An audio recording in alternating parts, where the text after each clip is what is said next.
오늘 우리에게 주신 하나님의 말씀은 두 곳인데 먼저 베드로전서 2장 18절에서 25절까지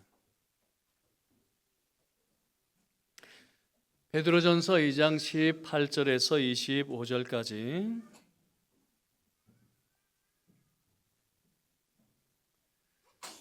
2장 18절에서 25절까지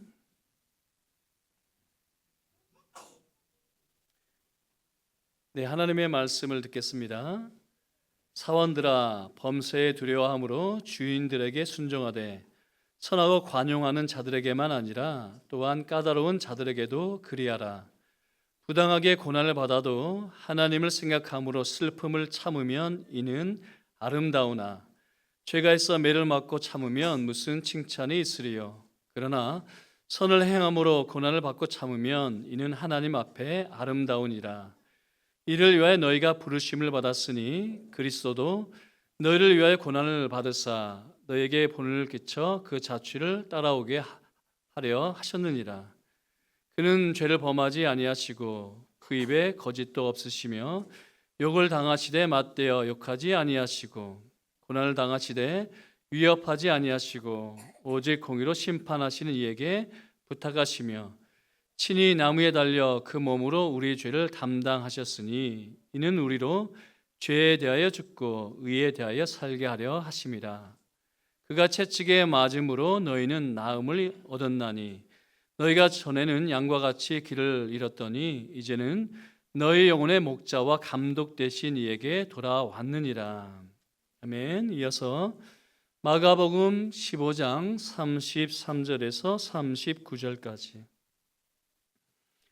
마가복음 15장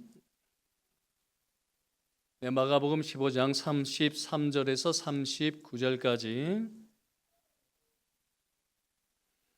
마가복음 말씀은 제가 한 절 읽고 여러분께서 한 절 읽고 한 절씩 서로 교독하시겠습니다. 제6시가 되매 온 땅에 어둠이 임하여 제9시까지 계속하더니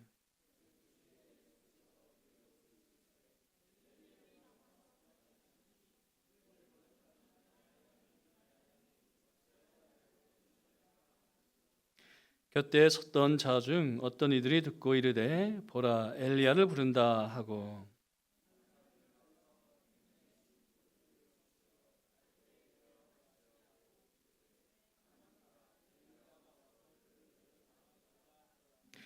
예수께서 큰 소리를 지르시고 숨지시니라.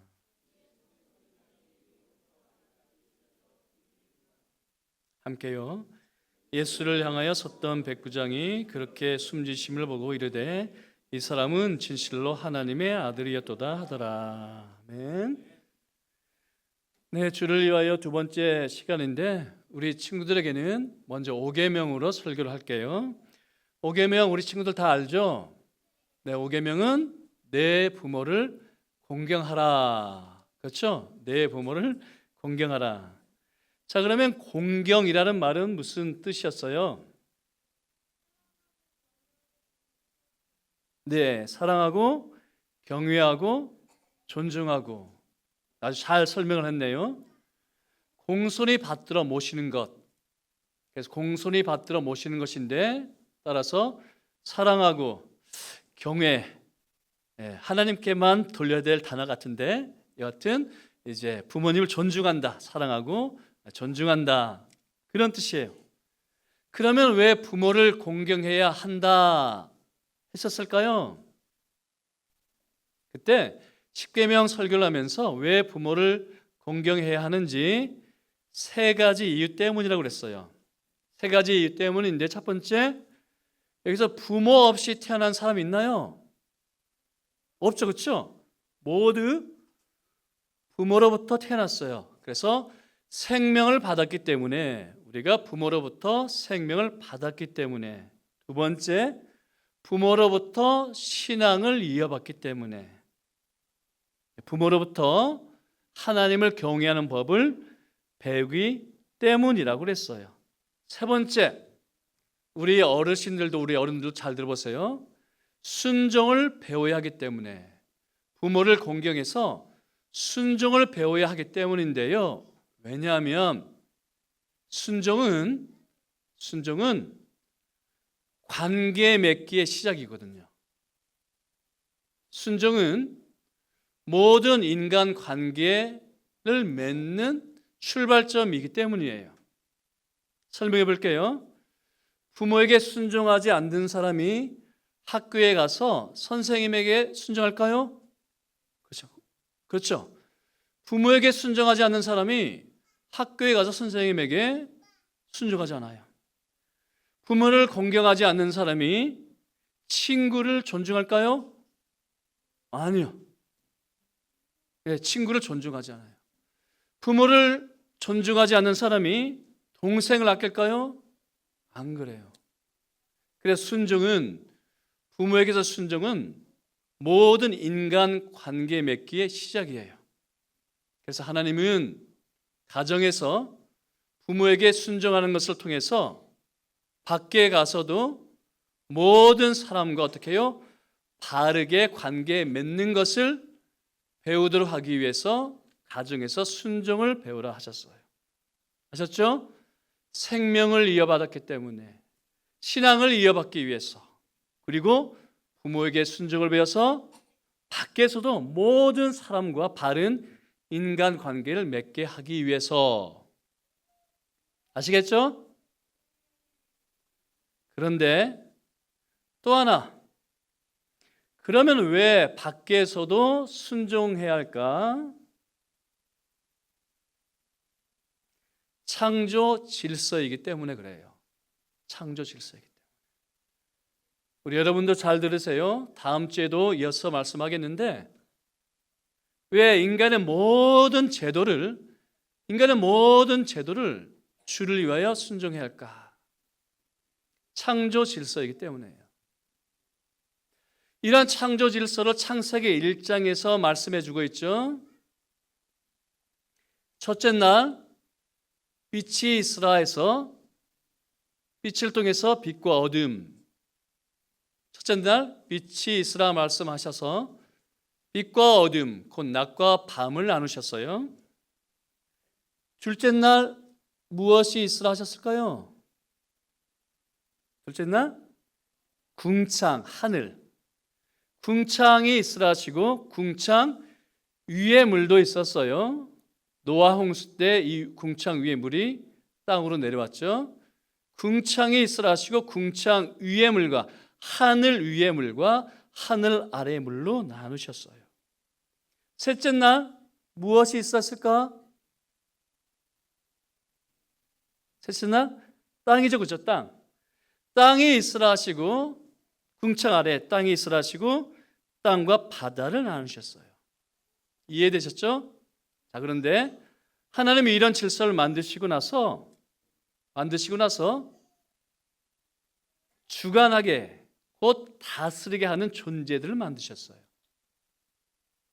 첫째 날 낮과 밤을 만드시고 무엇을 두어서 낮과 밤을 성경에 따르면 주관, 통치, 다스리게 했을까요? 낮과 밤을.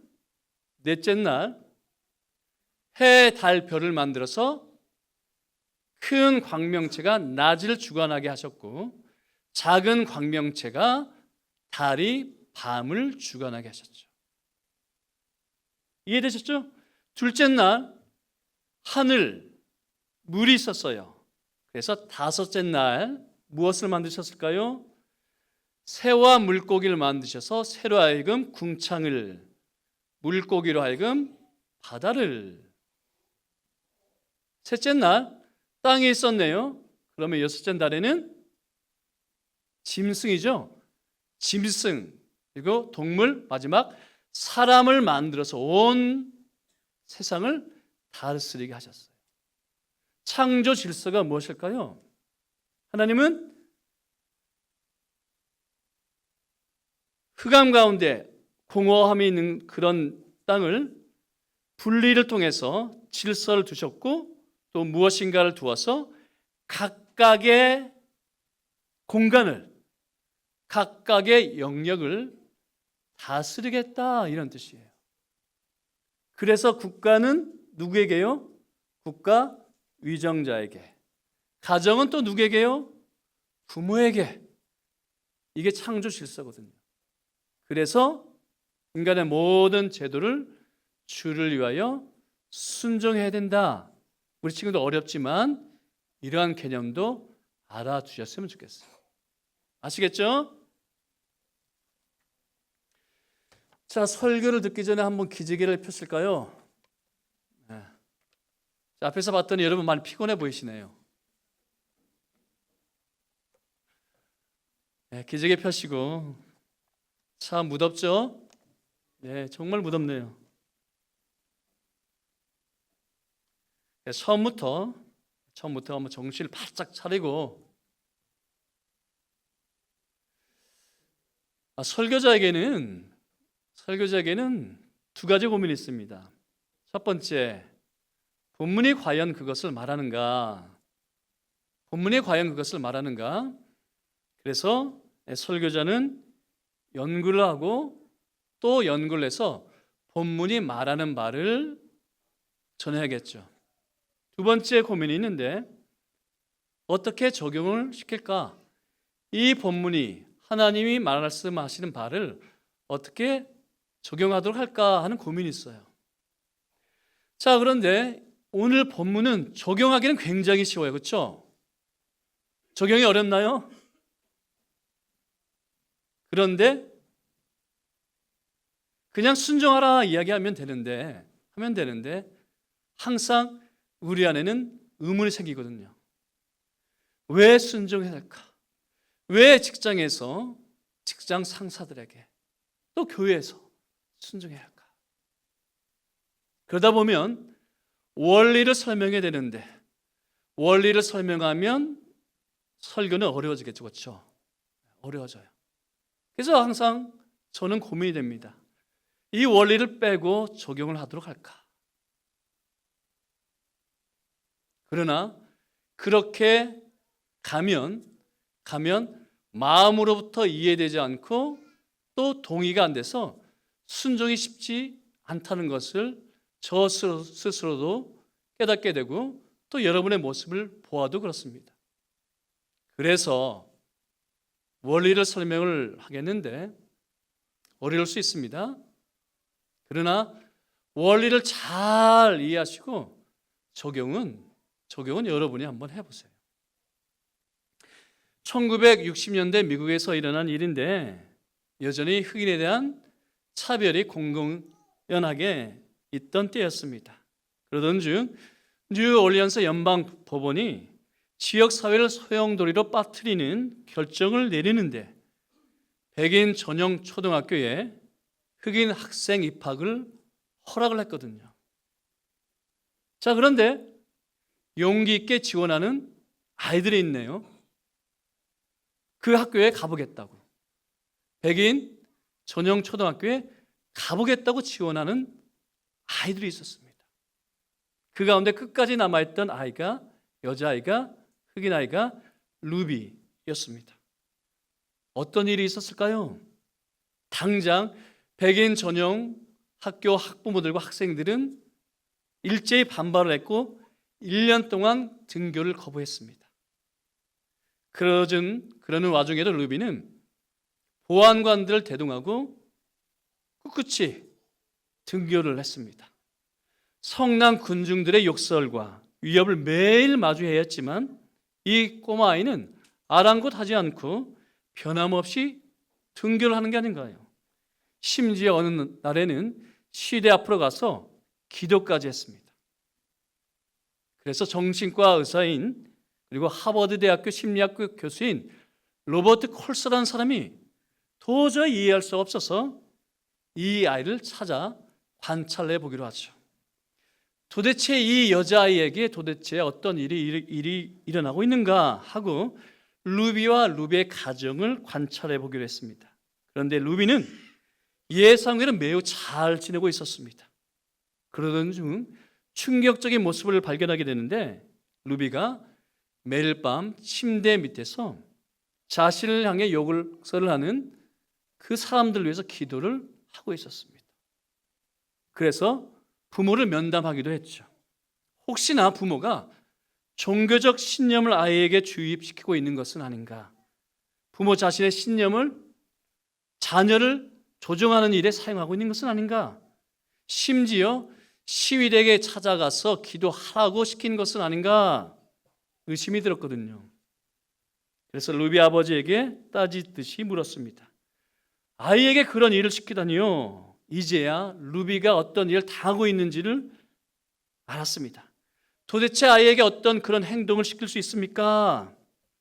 그러자 부모들이 이상한 눈으로 그 교수를 보면서 이렇게 말했다고 합니다. 우리가 아이에게 시킨 게 아니에요. 아이가 상처받게 하려고 그런 일을 시킨 게 아니에요. 하지만 그 사람들에게도 기도가 필요하다고 생각합니다. 그래서 루비도 그렇게 생각을 했고 매일 밤 기도를 했고 또 사람들 앞에서 기도한 것 같아요. 그래서 이번엔 루비에게 찾아가 직접 물었습니다. 나는 아직도 이해할 수 없구나. 대체 왜 너에게 욕을 하는 사람들을 향해서 기도할 생각을 했니? 라고 묻자 루비가 대답을 했습니다. 제가 해야만 하는 일이거든요. 왜냐하면 예수님께서 사람들 때문에 십자가에 못 박히셨지만 하나님 저 사람들 용서해 주세요. 자기들이 하는 일을 알지 못해요 라고 했잖아요. 그래서 저도 기도하고 있어요. 그런데 루비만 그런 것은 아니라는 것을 나중에 알게 되었습니다.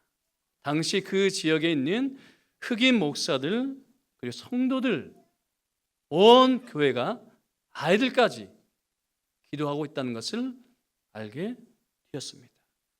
자, 그렇다면 그들은 예수님의 십자가를 자신들이 살고 있는 지역에서 실천하고 있다라고 봐야 하겠죠. 여러분, 오늘도 지난주에 이어서 주를 위하여라는 제목으로 설교를 하겠습니다. 다소 어렵고 무거운 주제이지만 복음의 본질에 관한 내용이기 때문에 잘 들어주시길 바랍니다. 여러분, 베드로전서 2장 13절부터 우리에게 주를 위하여 순복하라 권면하고 있습니다. 하지만 참 받아들이기 어려운 면이 있습니다. 왜냐하면 성경은 기득권자 편을 드는 것 같거든요. 있는 사람들만 위하는 것 같거든요. 그러면 갈릴리 어부였던 베드로가 사도가 되자 변했을까요? 그러니까 베드로도 힘을 얻게 되니까 이렇게 이야기하는 것일까요? 그럴 리가요. 요한복음 21장을 보면 부활하신 예수님께서 자신을 부인하며 심지어 저주까지 했던 베드로와 다시 만나시죠. 그리고 베드로에게 내 양을 먹이라 하셨습니다. 곧 사도로 임명하셨어요. 그런데 이런 말도 덧붙이셨죠. 요한복음 21장 18절 말씀, 내가 진실로 진실로 네게 이르노니, 베드로에게 하신 말씀이에요. 내가 젊어서는 스스로 띠뛰고 원하는 곳으로 다녔거니와 늙어서는 내 팔을 벌리리니 남이 내게 띠띠우고 원하지 않는 곳으로 데려가리라. 고대 세계에서 팔을 벌리다라는 말은 십자가 형벌을 당한다라는 관용적인 표현이에요. 팔을 벌리다, 십자가 형벌을 당한다, 그런 뜻입니다. 그렇다면 베드로가 어떠한 죽음을 당할 것을 예수님께서 알려주셨죠. 그런데 초대교부 기록에 따르면 베드로는 네로 치하 때에 예수님처럼 십자가 형벌을 당했습니다. 네로는 전승에 따르면 베드로가 주님이 가시는 길을 보고 쿼바디스, 주여 어디로 가십니까? 라고 물었다 하죠. 베드로가 십자가에 거꾸로 매달려 죽었다라는 전승이 있습니다. 자, 그러면 베드로는 우리에게 예수님의 본을 말하고 있을 뿐만 아니라 실제 그 길을 걸어갔고 그렇게 생을 바쳤습니다. 그러니 베드로가 기득권이 되었기 때문에 있는 자의 편을 들었다 할 수가 없겠죠. 자, 그렇다고 해도 성경은 기존 질서에 너무 얽매여 있는 것처럼 보일 수 있습니다. 낡은 질서는 깨뜨리고 무너뜨려야 되는데 기존 질서에 너무 순응하라, 그렇게 말하는 것 같습니다. 심지어 제도의 모순이나 오류는 눈 감으라, 악에 대해서 침묵하라, 그렇게 말하는 것처럼 보입니다. 아니요. 13절 말씀을 보시면 인간의 모든 제도를 주를 위하여 순복하라 하고 있는데, 여기서 제도라고 기록된 단어는 우리가 생각하고 있는 인간의 관습이나 전통에서 만들어진 기관을 뜻하지 않습니다. 다시 들어보세요. 여기서 제도라고 할 때 우리가 흔히 생각하는 인간의 관습이나 전통에서 만들어진 기관을 뜻하지 않습니다. 왜냐하면 피조물 또는 창조 질서를 말하거든요. 피조물 또는 창조 질서를 말하거든요. 그러니까 성경은 국가 또는 사회 제도 또는 가정을 이야기하면서 시간이 지나면서 자연스럽게 만들어졌다거나 또는 사람들이 인위적으로 만들어낸 기관으로 보지 않는다, 이런 뜻입니다. 그게 아니라 하나님께서 만드신 기관 또는 하나님께서 허락하신 기관으로 본다는 뜻이에요. 그렇다고 해도 이런 의문이 떠나지 않죠. 제도가 가지고 있는 악함은 어떻게 해야 할까요? 예를 들어 사무엘 선지자가 왕의 제도를 경고하면서 몇 가지를 이야기를 하죠. 세금 문제, 노역의 문제, 군역의 문제를 이야기를 합니다. 자, 그러면 국가가 가지고 있는 이런 세금의 문제, 노역의 문제, 군역의 문제는 어떻게 봐야 할까요? 오늘날 직장에서 벌어지고 있는 갑질의 문제는 또 어떻게 봐야 할까요? 가정에서 벌어지고 있는 억압의 문제는 어떻게 봐야 할까요?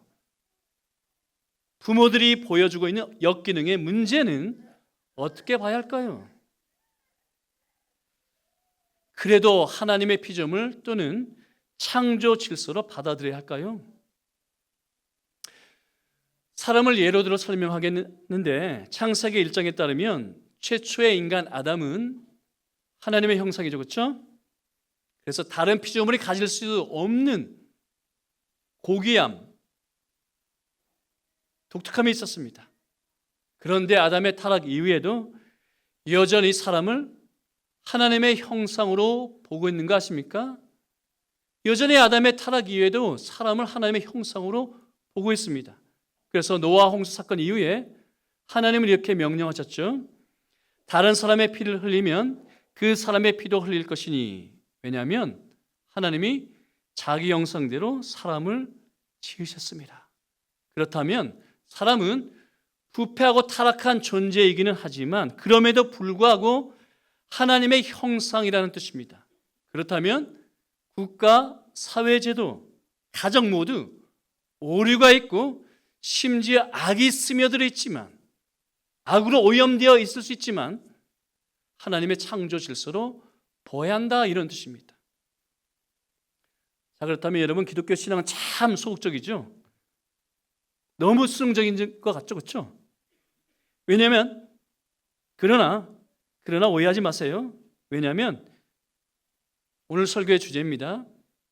예수님의 십자가는 하나님의 창조 질서 안에 몰래 스며들어온 악의 실체를 폭로했을 뿐만 아니라 악의 세력을 무너뜨렸듯이 우리가 예수님을 따라 고난의 길을 갈 때에 악의 실체를 폭로할 수 있고 악을 꺾을 수 있기 때문입니다.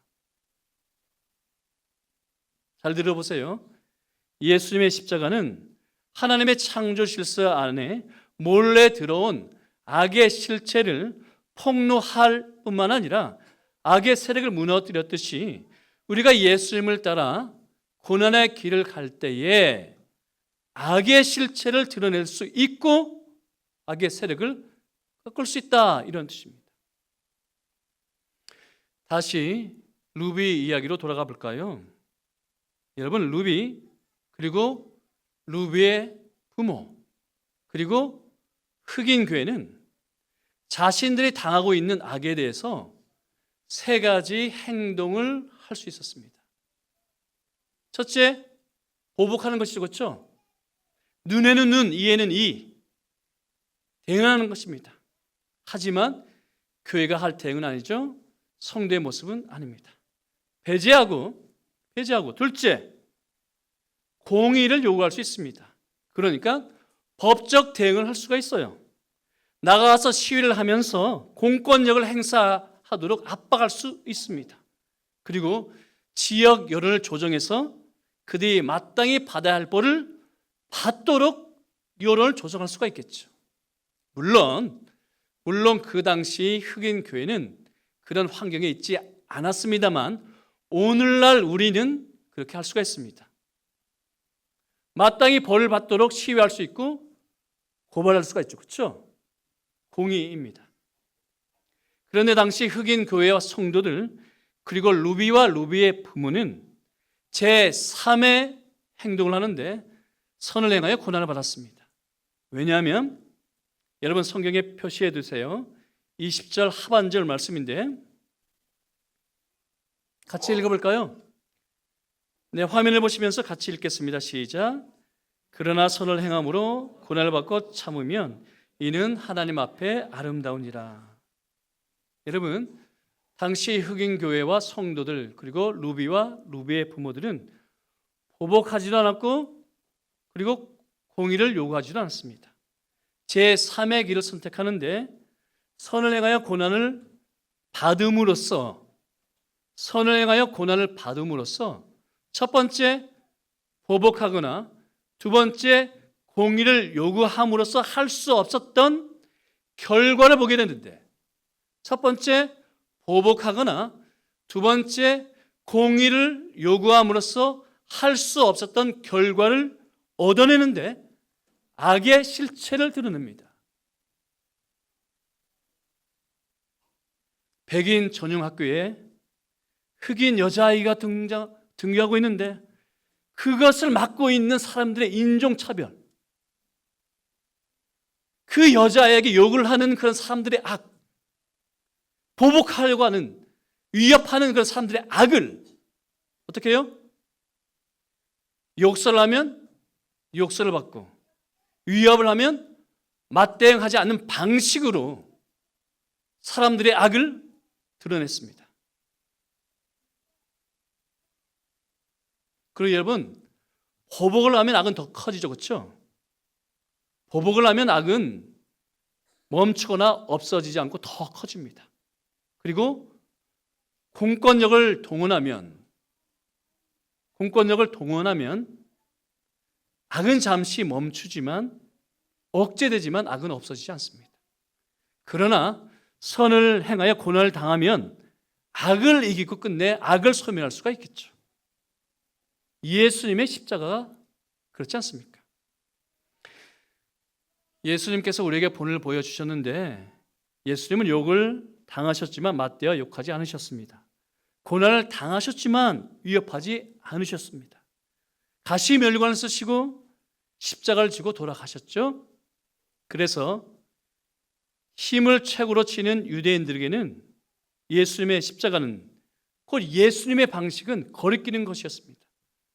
지혜를 최고로 치는 헬라인들에게는 예수님의 십자가 또는 예수님의 방식, 지금 강조가 있는 제3의 방식은 미련한 것이었습니다. 지금도 우리는 그렇게 생각하죠. 예수님의 방식은 참 어리석어 보이지 않습니까? 미련해 보이지 않습니까? 그러나 예수님께서 욕을 당하셨지만 맞대어 욕하지 않으셨고 고난을 당하셨지만 위협하지 않음으로써 예수님을 욕하고 매질했던 사람들의 악을 드러내셨고 또 저들 용서하여 주시옵소서 저들이 하는 일을 스스로 알지 못합니다 라고 간구함으로써 십자가에 못 박아 죽이라 했던 사람들의 악을 폭로하셨습니다. 그러니까 마치 빛과 어둠이 대조되듯이 빛이 비치면 비칠수록 어둠은 드러나듯이 이 예수님의 방식은 사람들의 숨겨진 악을 온전히 드러냈다 이런 뜻입니다. 자, 그리고 예수님께서 무덤에 장사되심으로써 우리의 대적은 사람이 아니라 죽음이라는 사실도 드러내셨고요. 무덤에서 부활하심으로써 죽음을 앞세워 우리 위에 왕노릇 하려는 마귀도 드러내셨다는 뜻입니다. 골로새서 2장 15절 말씀 화면을 보시면서 읽어볼까요? 네, 시작.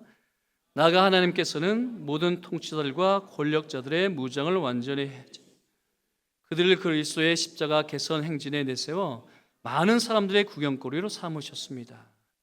여기서 통치자들과 권력자들이란 국가의 위정자로 볼 수 있지만 성경은 그 뒤에서 우리를 괴롭히고 못 살게 구는 악한 영들을 가리킵니다. 국가의 위정자를 가리키기도 하지만 그 뒤에서 실질적으로 우리를 박해하는 악의 세력을 가리켜요. 자, 그런데 예수님의 십자가 죽으심과 무덤에서 부활하심으로써 누구를 드러냈다고요? 어둠의 세력을 드러냈다, 이런 뜻입니다. 그래서 사무엘서 기억이 나시죠? 법궤 사건, 제가 끝없이 강조를 했죠. 법궤 사건이 예수님의 십자가 사건을 우리에게 보여주는데, 법궤가 빼앗기고 돌아옴으로써 예수님께서 십자가에서 죽으시고 장사되시고 부활하심을 보여주는데, 예수님의 십자가는 우리를 짓누르는 사망과 사망을 앞세워 우리 위에 왕노릇하는 어둠의 세력을 드러냈다라고 강조를 했었습니다. 그래서 여러분, 예수님께서 우리에게 본이 되십니다. 곧 우리에게도 이러한 길을 걸으라 초청을 하십니다. 자, 여러분, 예수님의 십자가는 우리에게 두 길을 활짝 열어놓으셨습니다. 예수님의 십자가는 우리에게 두 길을 활짝 열어놓으셨습니다. 첫째, 하나님께로 가는 길을 열어놓으셨죠. 썩고 더럽고 쇠하는 세상에서 항상 있고 살아있는 하나님께로 가는 길을 열어놓으셨습니다. 그리고 예수님의 십자가는 우리에게 썩고 더럽고 쇠하는 세상으로 가는 길도 열어놓으셨습니다. 그래서 베드로전서는 이 일을 위하여 우리가 부르심을 받았다라고 이야기를 하고 있지 않습니까? 그러니까 십자가 은혜를 받았으니 썩고 더럽고 쇠하는 세상으로 다시 들어가서 하나님의 아름다운 덕을 선전하라 명령하고 있죠. 그래서 우리는 하나님께서 만들어 놓으신 창조 질서를 회복해야 하는데, 그런데 안타깝지만 하나님의 창조 질서는 썩고 더럽고 쇠하는 세상에 물이 들어와서 착색되어 가고 있고 오염되어 가고 있고 썩고 있습니다. 하나님의 창조 질서도 세상에 썩고 더럽고 쇠하는 그 세상에 물이 들어와서 퇴색되어 가고 있고 오염되어 가고 있고 부패하고 있다는 뜻입니다. 그러나 흔적은 남아있죠. 따라서 인간의 모든 제도를, 하나님의 창조 질서를 주를 위하여 순복해야 합니다. 나를 위하여가 아니라 하나님을 위하여, 주를 위하여 순복해야 한다, 이런 뜻입니다. 하지만 방관하라, 순응하라 라는 뜻은 전혀 아니었죠. 더욱이 악과 손을 잡으라, 이런 뜻은 아닙니다. 오히려 선을 행하여 고난을 받아야 되는데 곧 우리에게 제3의 길로 가라, 제3의 길로 가라 명령합니다. 왜냐하면 보복은 악을 키우기 때문입니다. 그리고 공의는 잠시 악을 억제할 수는 있지만, 잠시 악은 억제할 수 있지만 궁극적으로 악을 소멸할 수 없기 때문입니다. 그러나 선을 행하여 고난을 받는 방식은 비록 무기력해 보이지만 악을 드러내기 때문이고, 아무것도 바꿀 수 없는 것 같지만 끝내 악을 이기고 악을 소멸하기 때문입니다. 그래서 베드로전서 2장 20절 말씀은 이런 뜻이에요. 다시 읽어볼까요? 시작. 그러나 선을 행함으로 고난을 받고 참으면 이는 하나님 앞에 아름다우니라. 그런데 아름답다라는 단어는 은혜입니다. 아름답다라는 단어는 본래 은혜예요. 자, 그러면 선을 행함으로 고난을 받고 참는 방식은 하나님 앞에 은혜라는 뜻이죠. 그리고 19절 말씀, 부당하게 고난을 받아도 하나님을 생각함으로 슬픔을 참으면 아름다우니라 하고 있는데, 역시 은혜라는 뜻입니다. 도대체 이게 무슨 뜻일까요? 선을 행함으로 고난을 받는 게 왜 은혜일까요? 왜 은혜이죠? 첫째, 은혜란 값없이 주어지는 선물이기 때문입니다. 은혜의 이런 뜻은 다 아시죠? 값없이 주어지는 선물. 그런데 은혜는 또 이런 뜻도 있습니다. 마땅히 받아야 할 것에 반대를 선물로 주는 것. 뭐라고요? 은혜란 마땅히 받아야 할 것에 반대를 선물로 주는 것. 자, 우리가 죄를 지었기 때문에 무엇을 마땅히 받아야 하나요? 우리가 죄를 지었기 때문에 무엇을 마땅히 받아야 하나요? 형벌이죠. 그런데 하나님은 우리에게 마땅히 받아야 할 형벌 대신에 그 반대의 것, 구원을 값없이 주셨습니다. 이게 은혜죠. 그렇다면 나를 힘들게 하거나 까다롭게 굴거나 심지어 괴롭히는 자에게 마땅한 것은 무엇일까요? 똑같이 힘들게 하는 것이죠. 까다롭게 구는 것이죠. 나도 괴롭히는 것이죠. 아니면 합당한 벌을 받게 하는 것이죠. 맞죠? 그런데 까다롭게 구는 상사에게 친절하게 응대하는 것, 괴롭히는 동료에게 관용을 베푸는 것, 마땅히 받아야 할 것에 반대를 선물로 주는 것, 이게 무엇이라고요? 은혜. 그 사람이 마땅히 받아야 하는 것에 반대를 주는 것, 선물로 주는 것, 이게 은혜라는 뜻입니다. 이런 방식이, 이런 삶의 방식이 아름답다라는 뜻입니다. 왜냐하면 우리는 창조 질서 뒤에 있는 악을 폭로해야 하기 때문이고, 그 악을 이겨야 하기 때문이고, 그래서 궁극적으로 사람을 구원해야 하거든요. 그래서 예수님께서 보복이나 공의가 아니라 제3의 방식, 은혜의 방식을 했을 때, 은혜의 방식으로 삶을 마쳤을 때 어떤 일이 일어났나요? 그 모든 것을 본 로마 109장이 고백하죠. 진실로 하나님의 아들이다. 사람을 구원했습니다. 사랑하는 여러분, 직장에 부조리 맞서 싸우셔야 합니다. 사회의 온갖 악에 대해서 침묵하지 마셔야 합니다. 그러나 놓치지 말할 것이 두 가지 있는데, 우리의 싸움은 혈과 육에 대한 것이 아니라 곧 사람에 대한 것이 아니라, 그렇죠? 우리의 씨름은 혈과 육에 대한 것이 아니라 사람에 대해 싸우는 것이 아니라 무엇과 싸우는 거죠? 이 세상의 어둠의 주관자들과 하늘에 있는 악의 영들에 대한 것이라고 말씀하고 있지 않습니까? 비유가 아니에요. 실제예요, 실제. 그리고 우리는 하늘나라의 재상이기 때문에 제도 개혁 이루어야 하죠. 사회 변혁 이루어야 하죠. 궁극적으로 사람을 구원해야 하지 않습니까? 제도 개혁 이루어야 하죠. 사회 변혁 이루어야 하죠. 궁극적으로 우리는 하늘나라의 제사장이기 때문에 사람을 구원해야 합니다.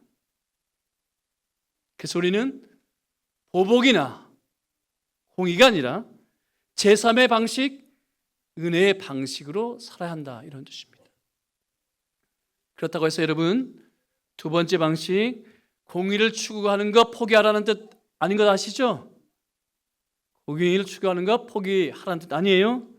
당연히 공의를 추구해야 하지만 그리스도인들은 더 멀리 보셔야 된다는 뜻입니다. 더 멀리 가셔야 한다는 뜻이에요.